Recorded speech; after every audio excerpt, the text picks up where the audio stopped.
Baru-baru ini media sosial diramaikan dengan berita penangkapan Crazy Rich muda, yakni Indra Kents dan Doni Salmanan terkait kasus penipuan berkedok trading binary option.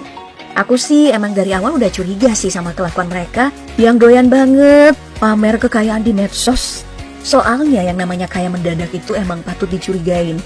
Kecuali kasusnya kayak orang beruntung berikut ini yang jadi kaya mendadak berkat ketemu barang mahal di toko barang bekas. Baru dia bisa dipercaya. Siapa saja sih para orang beruntung itu? Yuk langsung disimak sampai habis. Yang pertama ada seorang wanita asal Philadelphia bernama Norma Ilfil yang secara nggak sengaja menemukan kalung yang awalnya ia anggap hanya kalung biasa di pasar loak tahun 2005. Ia membeli kalung ini hanya karena bentika bisa beli mobil dan rumah mewah nih. Selanjutnya ada seorang pria yang tidak ingin disebutkan namanya menemukan benda amat berharga berupa telur emas saat sedang mengunjungi pasar loak yang menjual pernak-pernik. Thrift shop lah namanya kalau istilah anak gaul sekarang. Pria ini emang berprofesi sebagai pedagang besi tua. Jadi saat ia melihat telur emas ini dijual di tahun 2014 lalu, ia langsung melihat peluang untuk menjualnya lebih mahal lagi. Maka nggak heran jika pria ini rela mengeluarkan uang sebesar $14.000 atau sekitar 200 juta rupiah untuk barang bekas namun antik.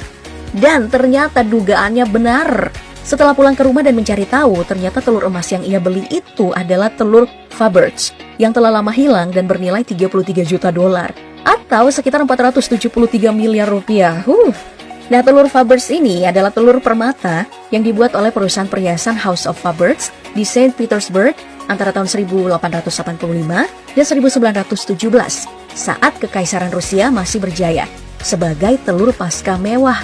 Telur Faberge yang menjadi simbol kekayaan Raja Rusia ini dibuat sebanyak 69 buah saja dengan nama yang berbeda-beda dan hingga saat ini hanya 57 diantaranya yang masih bertahan. Nah, salah satunya telur pasca Faberge ini yang dikenal dengan nama Third Imperial dibuat khusus untuk Tsar Rusia Alexander III sebagai hadiah Paskah kepada istrinya yang bernama Maria Feodorovna pada Paskah Ortodoks tahun 1887. Wah, beruntung banget ya.